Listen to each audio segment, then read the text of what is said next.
శ్రీమాత్రే నమః. భగినీ హస్త భోజనం అంటే ఏమిటో తెలుసుకుందాం. కార్తీక శుద్ధ విదియ అంటే దీపావళి వెళ్ళిన రెండవ రోజు ఈ వేడుకను జరుపుకుంటారు. భగిని అంటే సోదరి. ఆమె పెట్టే భోజనం భగినీ హస్త భోజనం. 5 రోజుల పండుగ దీపావళిలో ఈ భగినీ హస్త భోజనం కూడా ఒకటి. ఈరోజు అన్న లేదా తమ్ముడు తన సోదరి చేతి భోజనం తింటే అపమృత్యు భయాలు తొలగిపోతాయని నమ్మకం. ఈ వేడుక వెనుక ఒక ఆసక్తికర పురాణ గాథ ఉంది. తన సోదరి ఇంటికి భోజనానికి వెళ్ళలేకపోయిన యమధర్మరాజు కథ. యమధర్మరాజు చెల్లెలు యమున. ఆమె తనకు వివాహం అయి అత్తవారింటికి వెళ్ళాక తన అన్నను తన ఇంటికి భోజనానికి ఆహ్వానిస్తుంది. కానీ ప్రాణుల పాపపుణ్యాలు విచారించి వారిని శిక్షించడంలో తీరిక లేని యమధర్మరాజుకు తన చెల్లెలి ఇంటికి వెళ్ళటానికి తీరిక దొరకదు. ఎన్నిసార్లు పిలిచినా యమధర్మరాజు రాకపోవడం వల్ల యమున నిరాశ చెందుతుంది. పరమశివుని భక్తుడైన మార్కండేయుడు అల్పాయుష్కుడు. ఆ సంగతి తెలిసి అతను పరమశివుణ్ణి శరణు వేడుతాడు. మార్కండేయుని అంత్యకాలం సమీపించడం వలన యమధర్మరాజు అతని ప్రాణాలు తీయటానికి యమపాశాన్ని విసరబోగా పరమశివుడు మార్కండేయుడు తనను శరణు వేడాడు కాబట్టి అతన్ని విడిచిపెట్టమని చెబుతాడు. కానీ జీవుల మరణాల పట్ల ఖచ్చితంగా పక్షపాతం లేకుండా వ్యవహరించే యముడు అందుకు ఒప్పుకోడు. మార్కండేయుడు ప్రాణాలు తీయటానికి యమపాశాన్ని విసురుతాడు. భయంతో శివలింగాన్ని ఆలింగనం చేసుకుంటాడు మార్కండేయుడు. ఆ పాశం వెళ్ళి శివలింగాన్ని తాకుతుంది. తన భక్తుని విడిచిపెట్టమని చెప్పినా వినకుండా నేరుగా తన శివలింగం మీదకే పాశాన్ని విసిరిన యమధర్మరాజుపై శివుడు ఆగ్రహించి తన త్రిశూలాన్ని విసురుతాడు.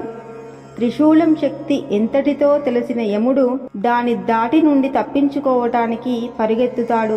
త్రిశూలంతో శివుడు తరుముతుండగా ఏమి చెయ్యాలో అర్థం కాని యమధర్మరాజు పరిగెత్తి చివరకు అనుకోకుండా తన చెల్లెలి యమున ఇంటికి వెళ్ళి తలదాచుకుంటాడు. ఎన్నిసార్లు పిలిచినా రాని అన్న ఇలా అకస్మాత్తుగా తన ఇంటికి రావటం వలన ఆనందంతో యమున ఉబ్బి తబ్బిబ్బైపోతుంది. అతనికి సకల మర్యాదలు చేస్తుంది. దీంతో యముడు చెల్లెల్ని చూసి ఆనందపడి శివుడు త్రిశూలంతో వెంటాడడం గురించి మర్చిపోతాడు. చెల్లెలు చూపించే ఆదరణకు పరవశించిపోతాడు. చెల్లెలు ప్రేమగా రుచికరమైన పిండి వంటలతో విందు వడ్డిస్తుంటుంటే పరవశించిపోతాడు. అలా అన్నకు ఇష్టమైన భోజనం వడ్డిస్తుంది యమున.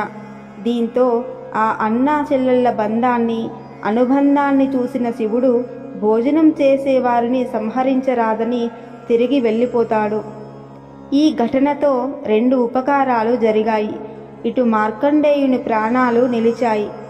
మార్కండేయుడు చిరంజీవిగా చిరకాలం జీవించాడు. రెండవది, ఎంత పిలిచినా చెల్లెలి ఇంటికి వెళ్ళని యముడు తొలిసారిగా చెల్లెలి ఇంటికి వెళ్ళి ఆమె ఆతిథ్యాన్ని స్వీకరిస్తాడు.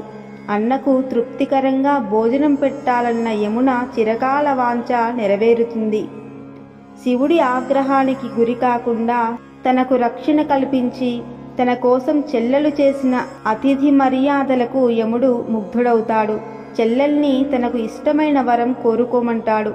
అప్పుడు యమున కార్తీక శుద్ధ విదియ రోజు చెల్లెలి ఇంటికి వెళ్ళి ఆమె చేతి వంట తినే సోదరుడికి నరకలోకవాసం తప్పించి అపమృత్యు దోషం కలగకుండా ఉండేలాగా వరం ఇవ్వమని కోరుకుంటుంది. అలాగే ఈ రోజున అతిథి మర్యాదలతో అన్నను ఆదరించిన సోదరికి సౌభాగ్యాలు కలిగేలా దీవించమని కోరుతుంది. చెల్లెలి కోరిక విన్న యముడు పరమానంద భరితుడై తథాస్తు అంటాడు. అలా ప్రతి ఏటా కార్తీక శుద్ధ విదియ నాడు చెల్లెలి ఇంటికి వచ్చి ఆమె చేతి వంట తింటానని వరం ప్రసాదిస్తాడు. ఇది భగినీ హస్త భోజనం వెనుక ఉన్న కథ. ఈ పండగనే రకరకాల పేర్లతో జరుపుకుంటారు.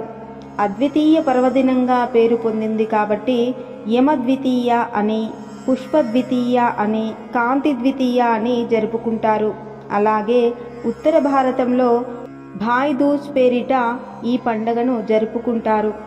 నేటి యాంత్రిక యుగంలో అన్ని సంబంధాలు సన్నగిల్లుతున్న నేపథ్యంలో కుటుంబ సభ్యుల మధ్య పరస్పర అవగాహన, సంబంధ బాంధవ్యాలు పునరుద్ధరించి తద్వారా భారతీయ కుటుంబ వ్యవస్థ దృఢపడడానికి ఇలాంటి పండుగలు దోహదం చేస్తాయి.